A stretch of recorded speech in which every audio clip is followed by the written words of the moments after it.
Hello and welcome to Choice Conversations. I'm your host, Chris Stefanik. Today I have the great pleasure of speaking with Dr. Warren Farrell. He's the author of several important books: The Myth of Male Power, Why Men Earn More, Father and Child Reunion, Women Can't Hear What Men Don't Say, and many more. He's a university professor, he's a public speaker, he's been on Oprah, Good Morning America, Phil Donahue, Peter Jennings. I mean, basically, you name it, he's been on it. So, Warren, it's a pleasure to have you on. It's really a pleasure to talk with you, Chris. Great. So, there's so many things we could talk about. I've really enjoyed listening to you on other shows and your books. You've done some really important work about the different gender roles and some cultural allusions in that. But the thing I really wanted to talk to you about today is couples communication. I'm a huge fan on communication. I've got several different podcasts I've done on various aspects of communication. But before we dive into that, I always like to start my conversations with people by asking them about their journey. You know, how did you get to the point where you've developed your strategies for successful couples communications? Yeah, it's a good question and always an important background one. I started out, I think my first sense of the importance and sadness of people listening or not listening was being in high school and actually junior high school, and it was during the 50s, and the anti-communism feelings were enormous. And I can remember saying in one of my classes, you know, well, why don't we listen to the communist perspective? And, you know, where do we get that from? And the response in the McCarthy era was to look at me like maybe he's a communist, something is wrong with him. And so it was really scary because, you know, there was literally no room for listening to anyone's perspective. But America is right, wonderful, and has all the answers, and the communists are the devil. And so, you know, I didn't keep my mouth shut. I was never prone to doing that. And we moved to, my father got a job managing a company in Holland. And when we got to Holland, you know, I would cautiously say some of these things too, because being from a foreign country, I didn't want to sort of be obnoxious like most Americans were considered at that time.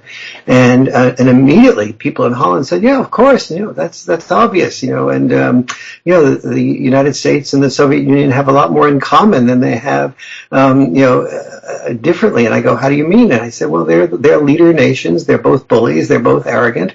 And, you know, and that's why they hate each other. So, right. And they both believe they have all the answers. And I go, oh, that's interesting. And they said, actually, the people that follow them have more in common with each other, you know, than because they're follower nations, and there are characteristics of leaders and characteristics of followers that are usually stronger than the ideological differences. So, you know, that sort of got into my mind at a relatively early age. I was 15 at the time, and settled in there. And then, you know, when I started hearing the civil rights movement surfaced, and then gay rights movement, and then the women's movement, and each of those movements for me was about, at the beginning, listening to a point of view that had not been introduced into the culture, and sort of the importance, and then sharing my perspectives with it from the best intent of that point of view. And so I was assumed to be a communist again when I started articulating the African American perspective, and my father questioned whether I was gay when I started to defend the gay rights perspectives, but no one accused me of being a woman when I started defending women's perspectives at the beginning of the women's movement. But I remember being on the Barbara Walters Today Show with Barbara Walters doing the interview, and she said, well, you know, all the things you say about the women's movement make a lot of sense, and I see why you defend it, but, you know, how can you really defend a movement that is, you know, includes people like Kate Millett, who is an avowed bisexual? And I said, well, sometimes bisexuals, or people that don't have such an investment in something, are able to see the forest for the trees in a way that people who are invested in something like heterosexuality are able to do. And so she said, wow, good answer. And to her credit, she kept me on for a longer period of time. But it was just, there was some part of me that all my life was very deeply sad that no matter what point of view we have, that the really important gift is to be able to hear everyone's point of view and seek out their best intent, and to be like a detective who is, when you hear a piece of the puzzle, or when you hear somebody's piece of information, and you know that that piece of information is not accurate from your perspective, to always perceive yourself as only hearing a piece of it, and that your first job is to continue to facilitate that person until you're basically asking that person, is there anything more that you've left out? Is this your whole picture on this? And when they tell you it's their whole picture, then you, in a sense, have their whole picture rather than just looking at a piece in a puzzle. You know, when you look at a piece in a puzzle, you might see if it's a landscape piece, you might see a little bit of a cloud or a little bit of a tree, and it's like the blind man touching, you know, one part of an elephant, and you think the whole elephant is a snake or whatever. And so, but we know that when we think about the blind man and the elephant, but we don't apply that to our everyday life.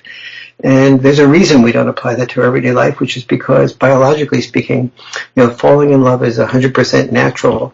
That's part of our biology. But being able to handle criticism from a loved one without feeling defensive, that's also part of our biology. And the reason that's part of our biology is because, historically speaking, when somebody criticized us, we feared that criticism was from an enemy, and our response was to get up our defenses, to become defensive, or to kill the enemy before the enemy killed us.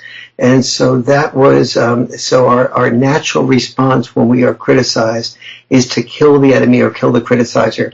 And so I realized that, you know, with all the work I was doing to get people to understand women's issues and then men's and boys' issues, that the bigger issue was getting people to be able to have compassion for a perspective they didn't already hold. Right, yeah, that's really great that you came into this world with such empathy for other people, you know, that helped you to come upon these ideas that very few other people out there, unless if you're in the women's movement, you know, you see these things. If you're gay and the gay rights movement is starting, you see these things, but to be able to see it from outside, just so few people are able to do that. You were really lucky to have had that at such an early age. Obviously, many people don't have that, and even those that do have really had to work at it considerably. With that in mind, you know, you said that, you know, it's our natural response when we hear criticism is to think, oh, that's an enemy. That was kind of an evolutionary thing, a defensive mechanism. Mm-hmm. You know, I'm always interested in the evolution of the human mind and all of that.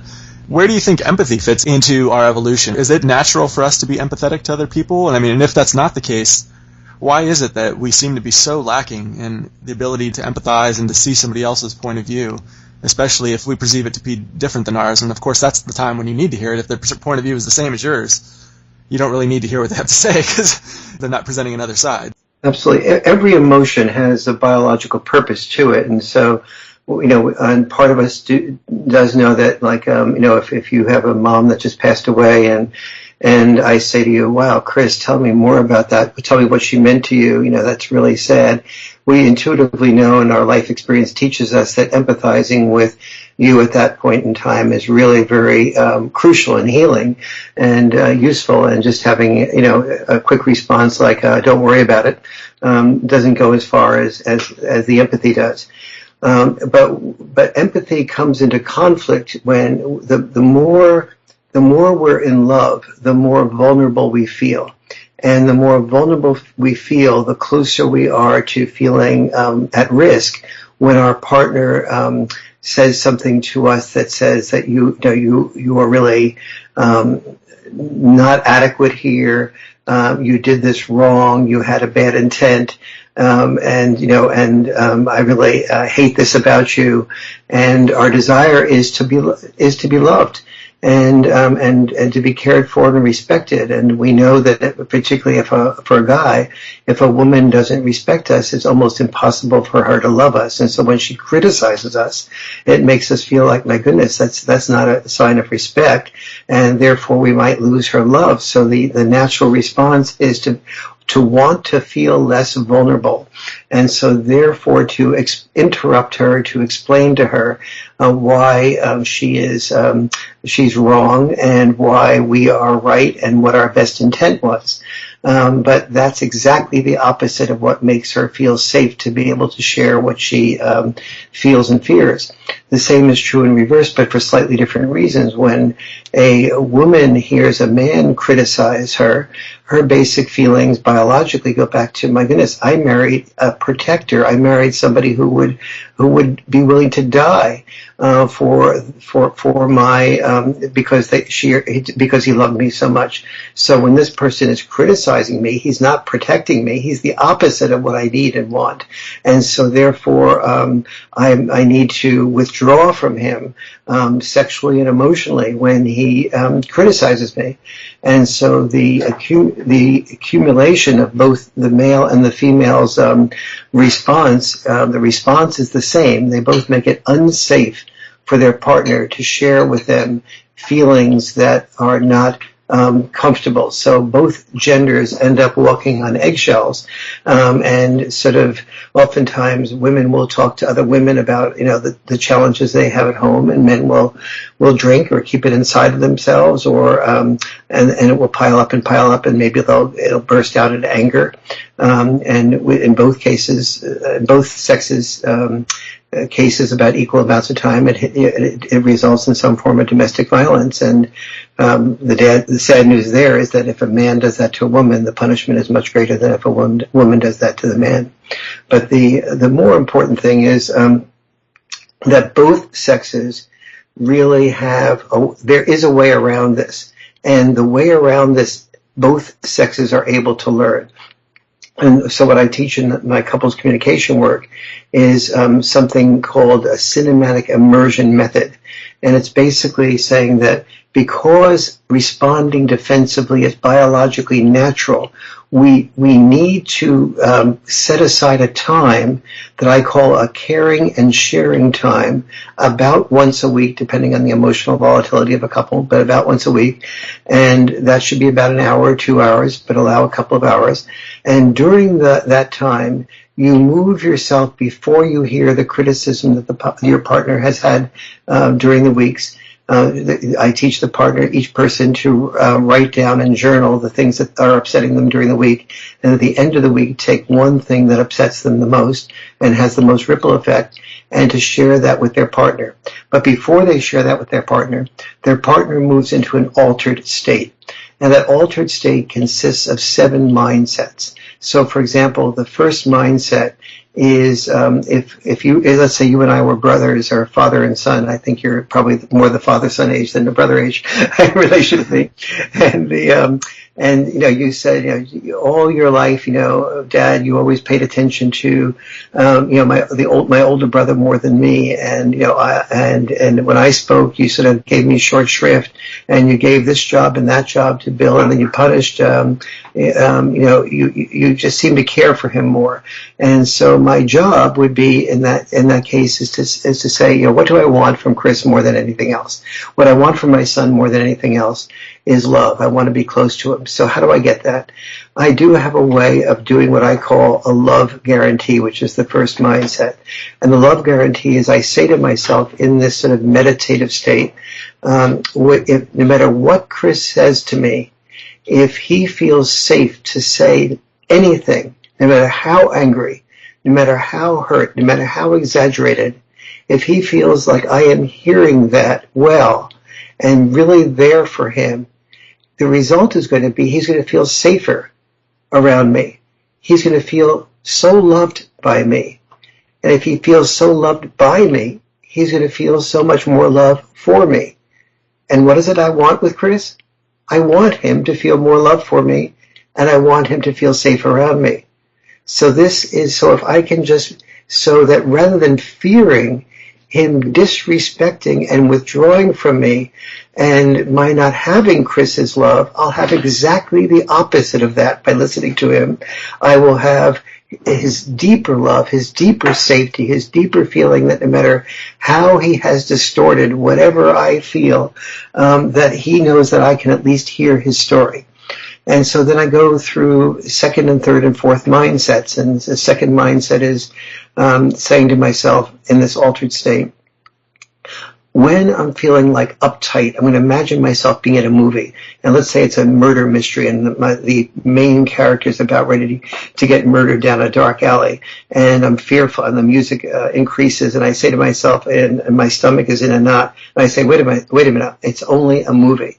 And the second I tell myself it's only a movie, my entire body relaxes and I just become receptive to the story that's being told in a movie. And when I'm in a movie theater, the story, I don't argue with the actor. I don't say, you can't, that's not a story I can, agree with. And you're distorting it. I saw something distorted. You sit back and you let yourself hear that person's story when they're in a movie. And you allow yourself to be entertained by it. You allow yourself to be moved and touched by it. And it may or may not be the whole truth. You just listen to that story. The reason that person is talking and you're listening is because they're telling their story. And your job is to make make it safe for them to tell their story in their way. And so, and then the next mindset is to attach to that story and detach to your defenses. So I teach people how to identify a defense. So if I'm saying, wait a minute, Chris, what you said about your brother, that's not true. Remember when I stayed home with you and went to your ball game and it meant losing time at work and I didn't do that for your brother. And I'm remembering all these things while you're talking. The second I'm beginning to talk, to listen to my story, I'm not listening, I'm self-listening. And so I'm not attaching to your story, I'm detaching by attaching to the defenses. So I teach people how to catch their defenses. And then the second that they catch their defenses, if they can't go back to attaching to the story, they say, hold, and their partner holds until they can center themselves and get back to attaching to their stories. So, and then I do other aspects of the mindsets, like I mentioned a moment ago, the detective that is always searching for different, that instead of saying this piece of the puzzle that you, Chris, are sharing is only a portion of the puzzle, just waiting for you to share all your pieces of the puzzle.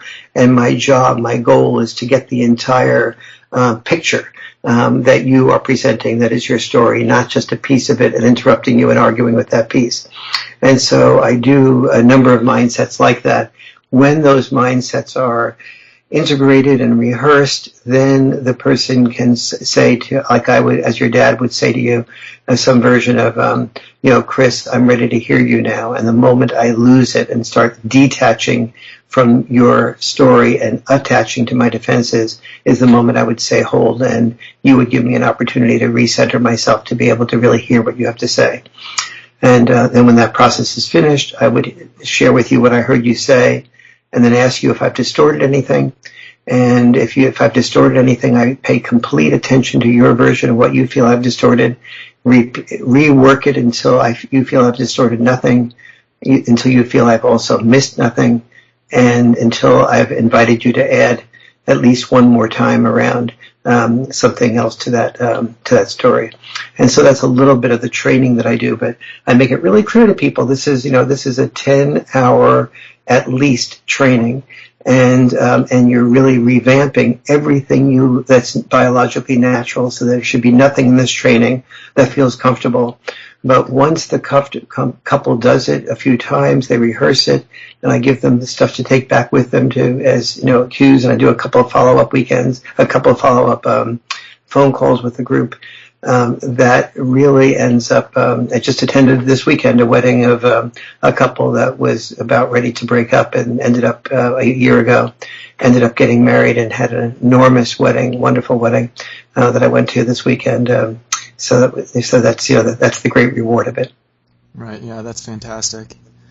Yeah, I'm reminded I had Gino Denning on the show not long ago, and he said something that I thought was pretty profound, and it applies here. He said, most people, when you're talking, they're not listening, they're just waiting to speak. Exactly. So, he said it's really important when someone else is talking is to give them your full attention. If you're sitting there thinking about, how am I going to respond to this?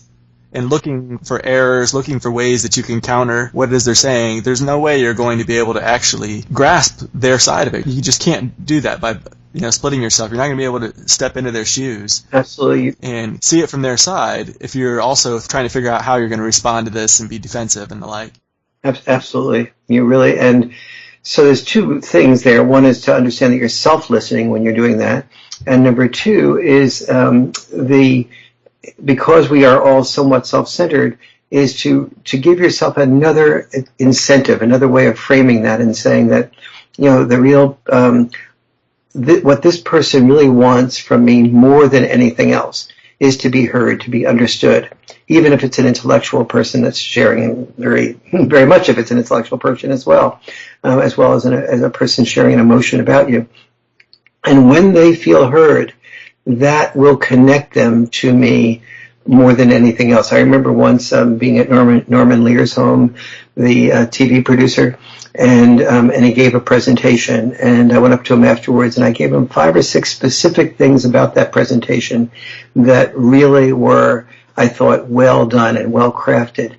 And he immediately said, "My God, no one has ever listened so well to something that I say." They just all come up to me and say, this is really a great presentation, but they don't really explain why. And, he immediately invited me for dinner. And so even from a selfish perspective, listening is a very powerful tool. Right. Yeah, I agree. Now, I'm interested in what your take on this is. In my family, we've started doing family meetings. We do it once a week, me, my wife, and my 7-year-old daughter. And, we're not quite doing this in the way that you prescribe. We're missing getting in a meditative state beforehand or setting an intention. We're going to sit in this meeting from an intention of loving each other and understanding each other and connecting. I think that would be a really good way to start off the meeting for sure. And we're not doing things like saving all your criticism for the week until then and then just picking one, the most important thing. Instead, we're still criticizing throughout the week. And of course, I've heard you say it before, I've heard other people say it, that there's like a 4-to-1 or 5-to-1 ratio of people needing praise in order to be able to hear criticism. They need 4 or 5 times of being praised for something and being shown appreciation to every one criticism. And it's very difficult to keep that ratio where it needs to be if you're not withholding some criticism, and that way of limiting it to 1 a week really helps you to hone in. So, these are some pointers I could use to implement in the family meeting, but I'm wondering if it's even appropriate to do all of this in a family meeting. If I have an issue with my wife, I could see pros and cons of doing it in the family meeting. I mean, one being it could be a way to really demonstrate to my daughter how a healthy, nourishing couple works through issues, how you can resolve these conflicts in a peaceful manner and connect with each other. On the other hand, I've always been, throughout my marriage to this point, one to not try to have conflicts with my wife in front of my daughter. I will try to wait till she goes to bed or something like that before I bring it up. So, I guess, what are your thoughts on that? Yeah, first of all, I'm really appreciative of your applying this directly to your life. Too oftentimes people, when they're interviewing me, they'll handle it only, they'll deal with it only from an intellectual or distant perspective. So let's work on 3 aspects of this. First is one of the trainings that I do is to teach people when you have feelings that are bothering you during the week, to create during the week what I call a conflict-free zone. But obviously things are going to come up that are going to bother us. So the first job is to journal those things, and the best place to journal them is on a computer. So you put on the computer, you have a little file on your computer, and you say what just happened that bothered you, and you get it down in detail. But then you look at it the next day and maybe the day afterwards, and you refine it and you get to the core of what it is that really is bothering you. The other day I did something where my wife was critical, and it was something that, and I responded to it. I just felt really badly about it.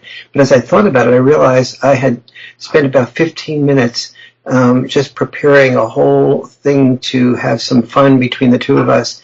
And the criticism came on something that sort of deflated the entire thing.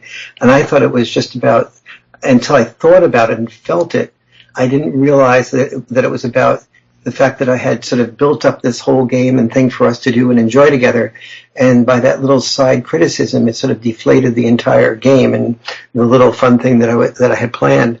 And so I thought it was about the small thing as opposed to what I was really responding to. And so by journaling that and putting that down on a piece of paper or on the computer, you often get to the core of what is really bothering you without having to process that. The second important part about journaling is if you don't journal, you are then usually thinking about that in your head all the time. And I feel like when you're thinking negative thoughts about your spouse or your child, especially your spouse, it's really like poisoning every cell of your body, and you're carrying that around as a filter. That dissipates slowly for sure, but that even makes other things feel worse as you're experiencing her, or if in your wife's case, you. And so that journaling really helps that process. That's number one. Number two is appreciations. One of the things that I say is that falling in love is biologically natural. Sustaining love is biologically unnatural. To sustain love requires two things, an art and a discipline. The art of sustaining love and the discipline of sustaining love is every day finding out things your wife does or things that you do that she can appreciate. You may say, my God, I don't know that there is something I can appreciate every day. That's the discipline. The discipline involves finding very small little things. Like, this morning I picked up a raisin and bran muffin for my wife and dropped it in on her desk. Picked up some ginger snaps and stuff like that for her. And so she may or may not think of those things during the day aside from when she's eating that. But that's the type of thing. It's a small thing, not very important, didn't take much time.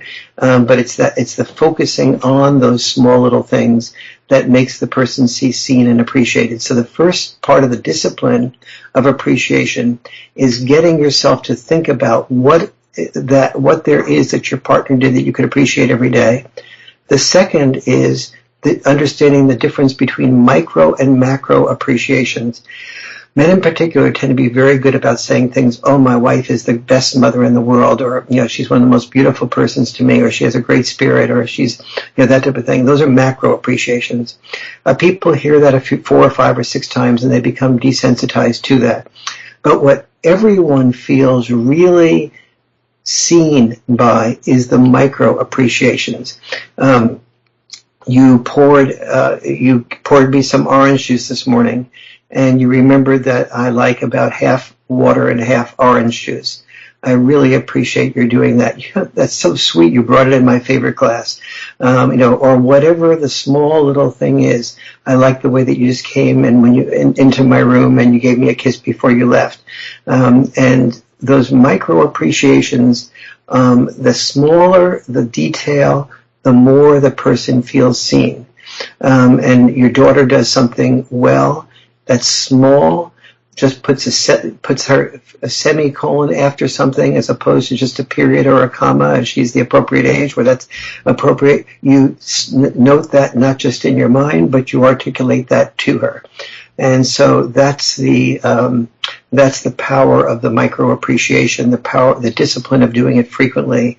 And then the way you do it is the art of appreciation. One couple in one of my workshops where I have them practice the art and discipline of appreciation had one appreciation he was doing for his wife, or his partner actually, and he put about 11 little pieces of paper on the top of the door jamb, so when his wife opened the door, all these pieces of paper floated down like snow, and they all had on it this appreciation about what he felt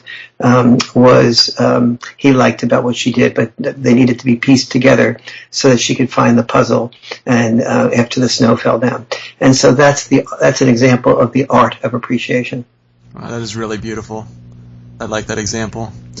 As you were talking about that, it kind of occurred to me that macro appreciation, you say people get desensitized to it. Macro appreciation is something that it can start to sound like BS. Exactly. Oh, my wife is the greatest. She's the best mother in the world. Oh, you can BS your way through a macro appreciation, but you really can't BS your way through micro. Exactly.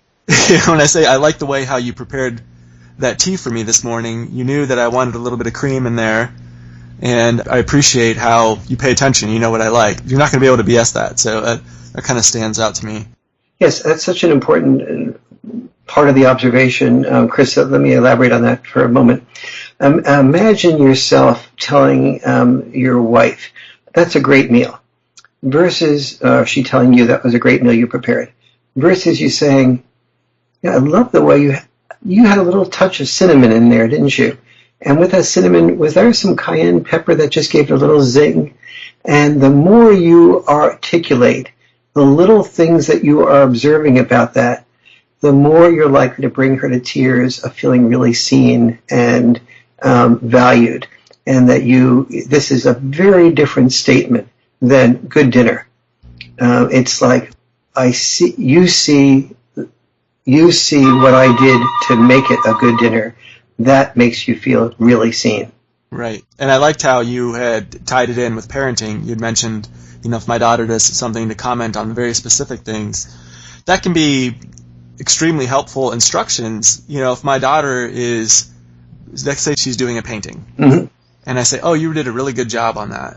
I really like it. Well, that's not very instructive, Mm-hmm. She's like, I don't know, especially if she's heard that 1,000 times. Yes. She's like, well, what's special about this one? It looks just like the one I had before. Mm-hmm. But where this is completely different than if I say, I really like how you captured the sunlight coming in through those trees. It looks very realistic how that comes in. Or giving something more specific that she can hone in on. I really like the progression you made from last week. Last week you had drawn this dolphin, and this week you drew a dolphin again, and I can really see this one's more realistic based on how you drew the nose and the shading, or something like that. Very, very good example. Exactly right. And that's makes her feel so much more understood. And go ahead and continue what you were saying, Chris. Right. And it's just, a child can't, if you just say, oh, you did a good job, they really can't take anything out of that. And I think another thing that's kind of interesting with this is to get the child's perspective. Parents are they're kind of praise happy. Mm-hmm. Everything the child does must be praised. Mm-hmm. And I think it's really important oftentimes if you get the child's perspective, you might say, look at the painting, maybe you're about ready to, because this has been your habit, you're habitual in praise, whether it's you really thought it was good or not. I mean, in one sense, it's almost you're being dishonest if you're just praising everything.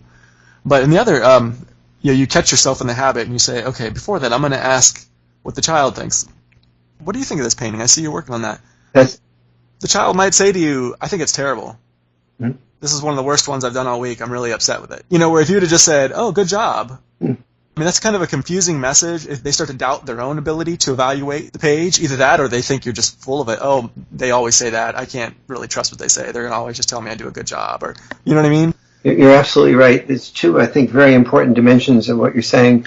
One is, when I grew up, I'm just turned 70, and when I grew up, I was in the era where parents believed that, that their job was to find everything the child was doing wrong and to help them not do those things wrong so that they could live a more effective life by avoiding all the things that they were prone to do incorrectly. So everything was parenting by criticism, basically. Mm-hmm. And today it's gone the opposite extreme. All the people who were over-parented by criticism are trying to compensate for it by parenting by overpraise. And that has as many problems, well, maybe not as quite as many problems, but one of the problems that very few parents understand is exactly what you just said, that the child really doesn't have a chance to sort of analyze and evaluate him or herself. And the second is that and distinguish between what is a better thing and not, but also begins to feel that the only real evaluators are peers, because parents, you just got them. That's already secure. And so, therefore, my peers are the only ones that are going to really tell me the truth and whose opinions I will really value, because they're the only ones who will give me both the positives and the negatives. And so, I think keeping it real with your child, making sure you're specific about praise, but at the same time, creating some space for the child to be self-critical and not contradicting the child when she or he is self-critical, creating some space for the child to say, where can I improve and how can I improve, and then also saying, adding our own little dimension of that that doesn't overwhelm the positive dimensions of what we see. Yeah, there's just so many things. When I listen to you talk, I have a million ideas go off in my brain, but... Well, I'm sorry. Let me go to one of the things that you mentioned before that about whether it's healthy for your child to see you actually say something that's challenging with your wife, and so yeah, I think it's a wonderful thing to not see. I think the nice thing about the conflict-free zone is that you basically you tell your child, Mom and Dad have conflicts with each other during the week or things we disagree with. Here's what we do with them. And we take little notes on them. We think about them. And then at the end of the week, we basically reveal the method to your child. My assistant came in with her 16-year-old son and did this method with her son. And so, and it has an impact on the way, for a child to know that there is a way of sharing what's upsetting you, and then that way can be constructive, and that you can work with your partner to have that, releases a child into knowing how to share every dimension of himself or herself, and knowing how that having hope in a partner that does that. When some of the people that I work with, some of the couples have had parents that are very temper-oriented, and others have had parents that have never had a fight that they have ever seen in their life. So therefore, when they get into a marriage in which there's a disagreement and a fight, there's like, this must be awful. This must be a terrible marriage, because a real marriage works by nobody fighting or nobody disagreeing. And that's a terrible standard, a bar that's way too high, unrealistic, and is a prescription for a destructive marriage. And so I think that introducing to your child that the things that you do to love each other and to have each other's disappointments heard is probably the greatest single gift we can give our children, aside from being there physically and emotionally for them. Right. Well, if they don't learn these things from us, if they don't learn communication and conflict resolution skills from their parents, where are they going to learn it from? I mean, this is, when they're at school, it's very much authoritarian. You're going to do what I say or you're punished. Or it's about algebra or geometry or, things in life that, as good as I have been at math, my father was an accountant, and that came easily to me. I use communication skills or lack thereof every day, almost every minute, and I don't use algebra or geometry very often. Oh, I know. I mean, can you think of a single skill that would be it's more useful than communication? Yes. Where is this communication class that we're having, in K through 12, or unless you major in communication in university level? So yes, unbelievable. No, it really is very sad. I mean, one of my great hopes is that someday I will be able to spend some of my next few years training people to go into the schools and to bring communication courses into first, second, third, fourth grade, so that we can learn them so we can learn these things as part of our, in the way that in the same type of time frame that we learn our language skills, shortly thereafter. Right. Yeah, on my show, I talk a lot about the book Parent Effectiveness Training from Thomas Gordon. Mm-hmm. And he had written a book, Teacher Effectiveness Training, and also Leader Effectiveness Training. I'm a manager in my day job, so I use these skills, these same skills that apply to having a good marriage, that apply to being a good parent. They're good skills that apply in any relationship in your life, including the student-teacher. So, I remember when reading these books thinking to myself, they should be training the teachers.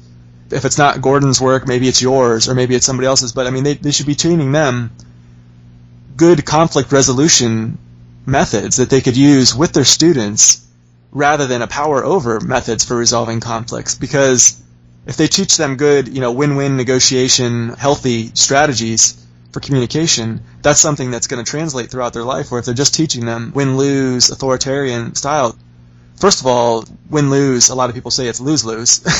And there's good reasons for that.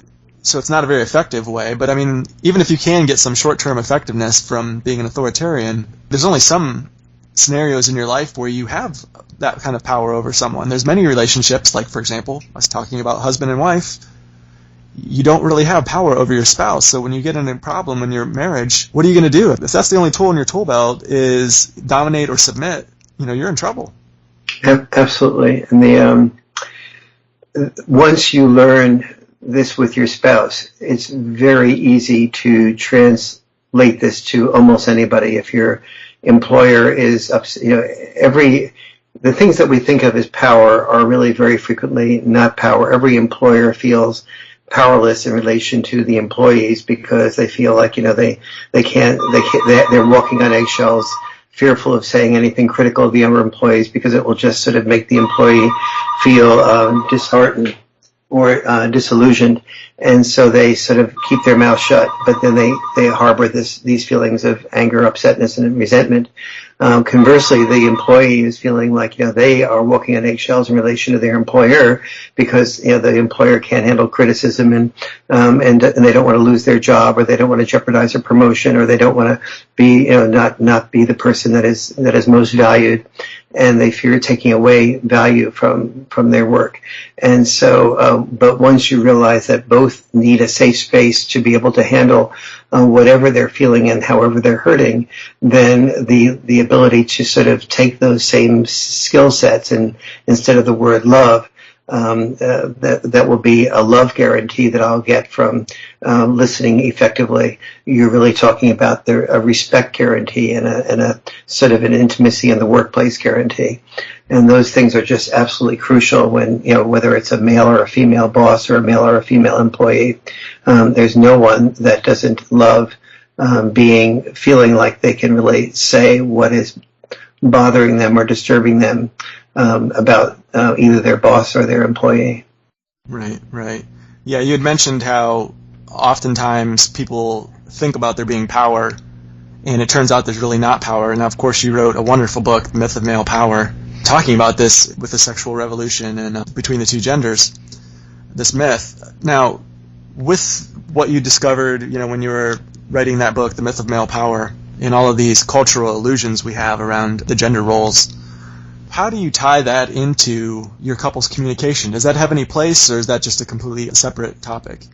It actually does have a connection, but in my couples workshop, I have 10, the workshop I do most frequently is at a place called Esalen, which is in Big Sur, California, and there's only 10 hours during the weekend to work on some things. So 90% of the people in that workshop have no idea that I'm an expert on male-female issues. Have been attracted to the workshop because of knowing about me in another context, but you wouldn't even pick up the slightest bit of greater amount of empathy toward men than women, because nothing in that workshop is about substance. It's all about a process of how to listen to other people, no matter who you are. And so, but there are many connections, and so the very essence of the myth of male power is saying that that power is not about climbing ladders to get more money, or climbing ladders to or earning money. That earning money is oftentimes the road to high pay is very frequently a toll road, where the more money you are earning, the more of a toll you pay by working more hours, by doing jobs that you don't like, or making decisions you don't like in order to get more money, selling products that are not particularly fulfilling. The more fulfilling your work is, the chances are the less it pays. And the reason it pays less is because people want to, the more fulfilling work is, the more people want to do it. The more people want to do it, the greater the amount of supply of people, the greater the supply and the lower in relation to the demand, the more the cost, the more the pay goes down. So fulfillment equals low pay as a rule, and lack of fulfillment often equals high pay if the job needs to be done. Collecting garbage is usually not that fulfilling to most people, but it needs to be done. So we pay garbage collectors a decent wage in order to get that job done. And so the myth of male power is saying that power is not accumulating, feeling obligated to earn money that someone else spends while we die sooner. Right. Power is conversely feeling control over one's life. And it is definitely true that people in very top-level positions have inordinate amount of influence, and they have to realize that type of power as well, although they've moved through an accountability process called a hierarchy. To get to that position, nevertheless, they do exercise a type of power. But that the real power in one's life, if somebody said to me, many people have said to me things like, Warren, do you want to work for us doing this or that, in which the pay would have been 10 to 20 times greater than what I'm making. But it really would have cost me power because I would have been doing things I really didn't want to do with my life. And that's really the most powerful decision I have in relation to my life is what's the way I want to spend my time and energy. How do I want to allow myself time to love my wife effectively, to be with my family, to walk in the woods in the park that where I've moved to. Those are the things that are empowering for me in my life, and those are oftentimes not given to me by taking jobs that would require more of me because I am getting more pay from that job. Right. That's really wonderful that you recognize that and use that to help you make decisions. So many people just make their decisions for employment based on how big that number is to the right of the dollar sign. Yes. And after you've got the necessities taken care of, a roof over your head and food on your plate, money is just not a way that you get happiness. It really isn't. And, you really need to look at it and say, what is going to make me happy? Is it going to be adding a few more dollars that, maybe I can get, a Mercedes instead of a Honda? Is that going to actually make me happy? Or is it going to be spending more time with my wife? So mm-hmm. It's great that you've been able to, in this and in so many other areas, to see through the illusions of culture that have led so many astray. Yes. Well, one thing I wanted to ask you, we're getting towards the end of our time, but one question that always comes to my mind whenever I'm talking to someone about self-help. There's so many self-help books out there about how to be happy, how to have a good marriage, how to find your soulmate, how to lose weight, you name it. And, I don't know how valid these statistics are, but they say basically 90% of them, they don't work. In diets, 90% of people that go on a diet gain the weight back plus more. And kind of my working theory on that is people are too psychologically damaged to actually implement real change in their life. So they're lacking in self-knowledge. Before they could implement a change, like to actually improve their marriage with their partner, they need to get their own head on straight. I guess, first of all, what are your thoughts on that? And do you ever advise people in that area? Yes, it's great to work on couples communication, but you really need to look at yourself a lot as well. Well, I think my feeling on that is that there are sort of many roads up the mountain. Dag Hammarskjöld, a fellow who wrote Markings, who used to be the Secretary General of the United Nations, once said that never measure the height of the mountain until you've reached the top, then you'll see how low it was. And to get to the height of that mountain, there are many, many ways to do that.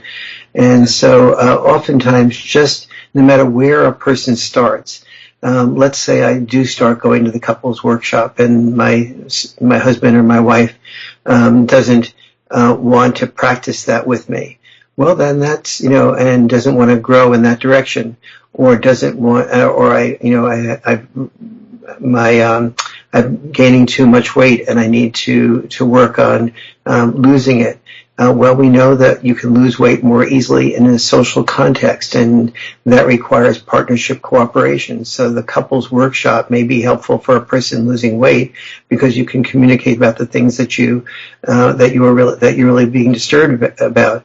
But no matter where you start, whether you start with the weight gaining training and realize that you need your partner's communications, you need to be able to have cooperation with your partner, because relationships and food have in common one thing, which is proximity is destiny. And so right.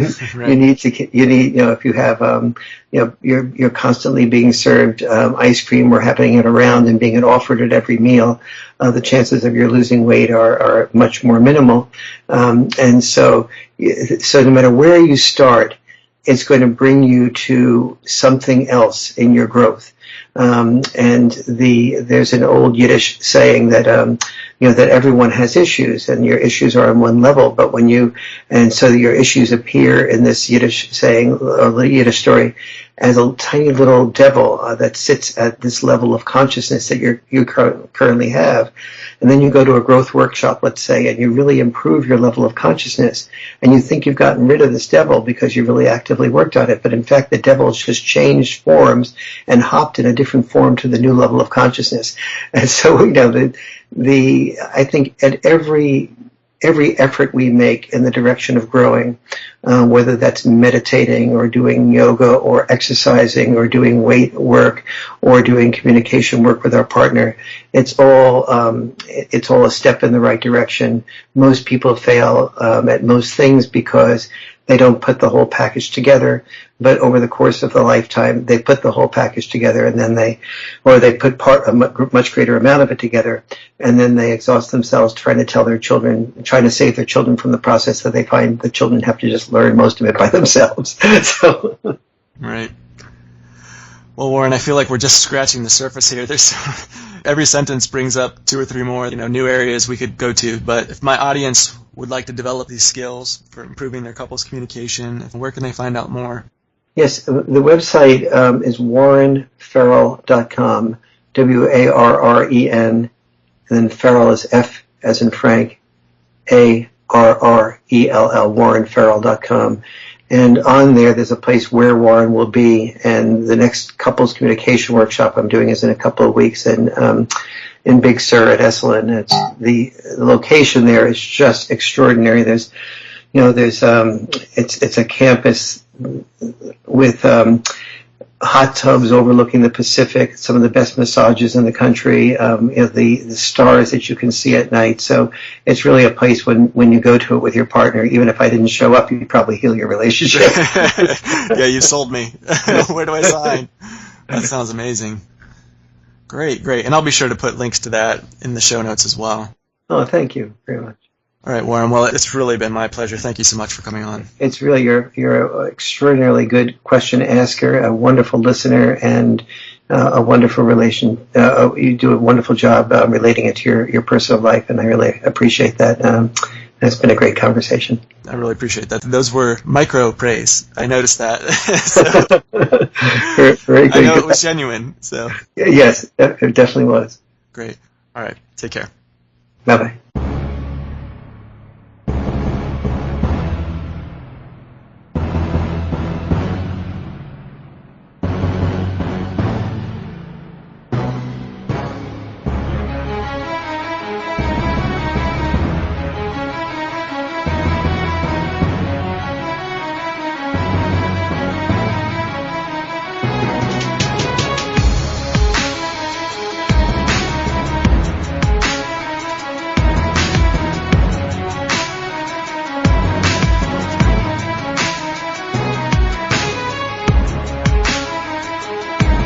This is Chris.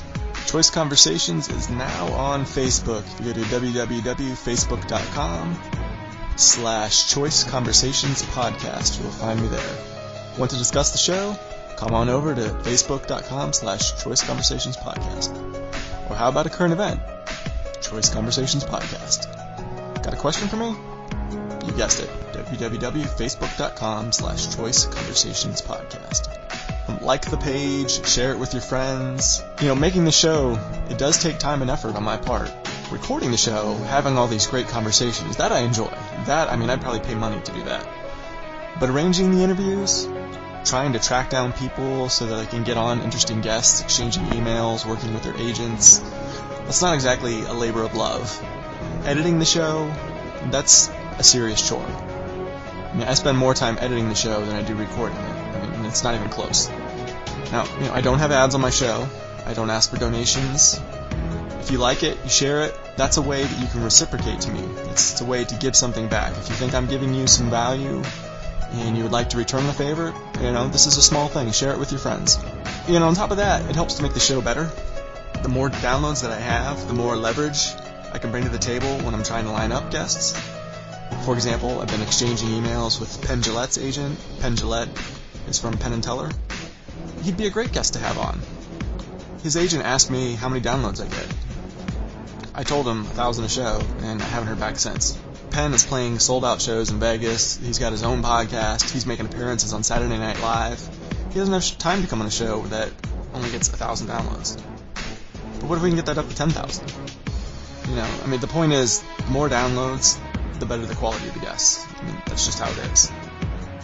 And lastly, if you think this is a good message, if you think this message would help people with peaceful parenting, encouraging critical thinking, encouraging self-knowledge, you know, all these things we talk about in here, taking a hard look at education and all the aspects of our life. If you think that's a good message and people would benefit from that, the only way for that message to spread is you guys. I need you to help me out on this. I can't do it on my own. So, Facebook.com/Choice Conversations Podcast. Like it, share it. I would really be appreciative of that. So, I love you guys so much.